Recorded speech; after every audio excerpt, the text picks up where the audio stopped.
My name is Paige Colwell. I work in East Baton Rouge Parish and I teach at McKinley Middle Magnet. I teach art to 6th, 7th, and 8th graders. In the following video, I am teaching visual note-taking to my 7th graders. I'm expecting them to develop their own series of icons and symbols that they can use as shorthand when they are taking notes in my class and their other classes. Prior to this lesson, we had a class discussion about hieroglyphics, icons, and symbols, and how they are used in culture and day-to-day life, and how they communicate ideas. Visual note-taking is a great introductory lesson for getting them to start thinking visually and how to translate ideas into images. I always put the notes on Google Classroom so that they can follow along at their own pace, or if they need to go back and double check something or add some information.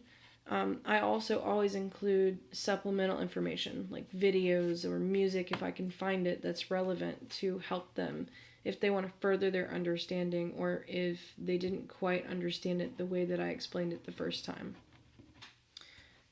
About half of the students in my class have taken me before, and about half of them have never taken an art class before at all. So I have a imbalance. I have to start where my students are, and I find that the best way to do that is to get them to help their classmates get on their level. So oftentimes, students who have taken me before will pair with students who have never taken an art class before, and they will help them get on their level. Does everybody have their colors? Yes, ma'am. Excellent. Okay.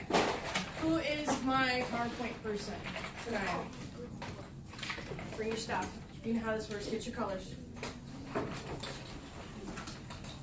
All right, so today we're going to talk about visual note-taking. I heard you like notes, so I put some notes in your notes in your notes. Thanks, Miss. Yeah, I appreciate that. Okay, go on to the next one. So you guys have all studied note-taking in your other classes, right? Yes. For those of you who are new to my class, the PowerPoint is on the Google Classroom, so you can follow along in case you missed something. How could we use this in art class? Concept. Jaden? Like a trial and error to see what looks good and what doesn't. We could use it that way. Let's say that I assign you guys something that is, we're designing posters, right? That have to do with peace. How would you start a concept map about peace? What would you put here?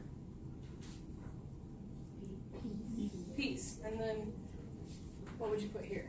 Stuff that could involve peace or make peace. Peace symbol or, okay. What else? Any other ideas? What do you think of when you think of the word peace? Happiness. Happiness, so that could be one of your bubbles. Anybody else? Love. Love.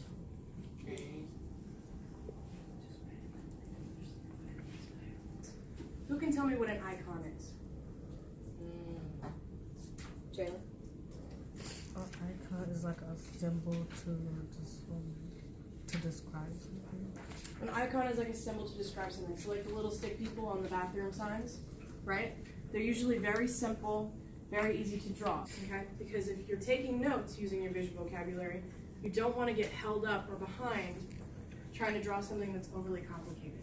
What you are doing is you are using pictures to take notes. Why would we use pictures to take notes?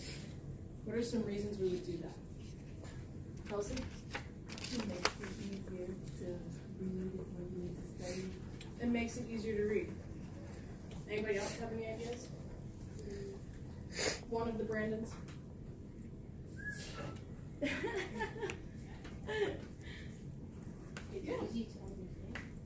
It's easy to understand when you go back and look at it. If you have something that you can read as a visual, it's quicker to read, which makes it easier to, what, for tests? Study. Helps you retain information. Maybe somebody came up with a way to represent something that you didn't think of and you're like, wow, that's smart. Use it. Yes, Nancy. In like musical art, and you know, old song back then, and now it's a new generation. You take some lyrics from the old song and you use it in your new song, and you make it more popular. Make it relevant again, right? Yeah. Similar idea. That is kind of stealing, but you're not making money off of your visual notes. So when money comes into play, it's a little more tricky. So in order to create a visual hierarchy, what are some of the things that you could do? Put it in your own words. You can put it in your own words. You could Right there. maybe make them bigger. Put a circle by it. Put a circle by it, or around it. Star. Star. And when you guys are writing notes in class, do you need to write every single thing that's on the slide? No. No. Paraphrase, shortening. Then a meeting where they were talking about low success teams and high success teams and what makes a good working team and what makes a bad working team, right? And you can tell what's going on here. What's happening here, They're asleep. right? So are they a good team or a bad team? A bad team. They're a bad team. How many of you are sitting there thinking, I can't do this because I can't draw? So it's not about drawing, which is the good news. Long, you guys will develop these little images all on your own. There are probably images that you already doodle in your notes. How many of you doodle in your notes? So you already have the skill set to do it, because we all doodle in our notes at some point. You just have to take that skill set and make it something useful. What could we draw there? Kaden? Like a stick figure with teeth. Like a stick figure with that would work. Instead of having to write that out. Ooh, on the one from Sesame Street. You know what I'm talking about? Count Dracula. Yeah. Is it Count? Or is it just the Count? No, it's Count Con Dracula. Count. Is it Vaughn or Con? Vaughn? Count Con. No, it's Con. Count Con Dracula. So this part is fun. Now I haven't left very much room for myself down here. So we're just going to use it up as we can. But let's go ahead and write folklore on. What can we add to it to make it know that they're sleeping? The little sleeping Z's, right? Next one. Oh boy. They have fangs. That's pretty easy. What can we draw? They wear black Give them little fangs. Maybe cute. they wear all black. Okay. Black and purple. Yeah. What else can we draw? This one. The sun, because they don't like the sun, right? Mhm. Mhm. Remember, guys, make it simple. So, How do you kill a vampire? all right. Let's see. What else? You use tacos. There are a couple more things we could write down. Chat. What about garlic? Garlic. That's on the next slide. I'm going ahead. It's okay. But save that. A stick figure, and maybe we can't do pills, but it did say it could be probably purplish. So if we have purple, we can kind of draw it in. What else did it say? Purplish, pale, and Bloated. right. So how could we? Maybe we could use that. Make the tummy big. Right. So I'm gonna do like a little bloated person. Page is bled through.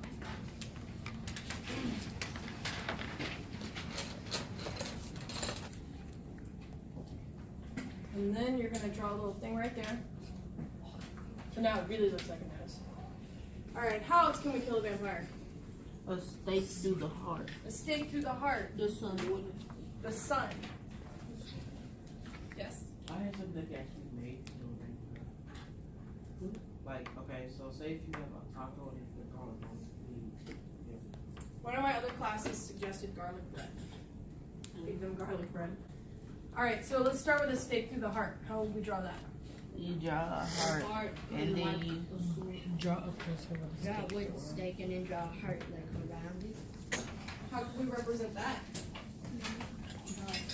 Like a stick figure that has his head on the side with like the X's in his eyes. Yeah. All right, and then the last one. What is it? And how can we represent that? Fire. So let's draw a stick person. Super Saiyan. It does kind of, yeah.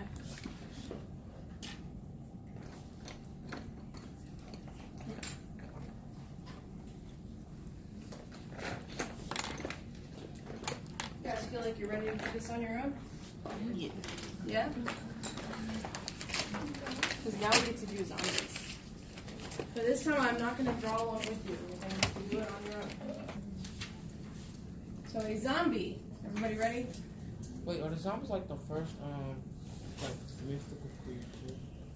I don't know about that. That's a good question. Because it was back in the 80s. That is a very good question. So zombies are fictional undead beings created through the reanimation of a human corpse. They are most commonly found in horror and fantasy genre works. So undead. What does that sound like? What else is undead?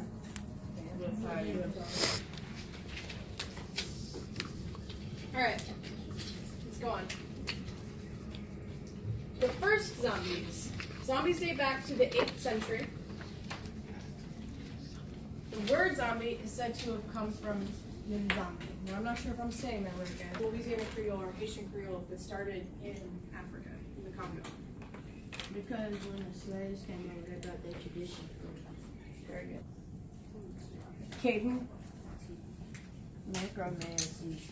Is when like some people think of them as magicians that have gone bad, and then they raise the souls of the dead to perform it on them. You know, somehow I knew you would know the answer to that question. I just knew it.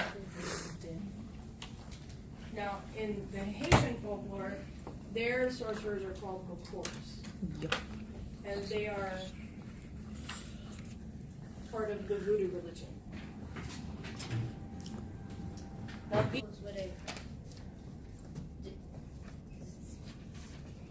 It's the dismal. It came out like 2017. okay, if it's that new, I probably haven't seen it. Oh, I got one. Like, You like the Disney movie Zombies? Is that? Yeah. Is that what you're talking about?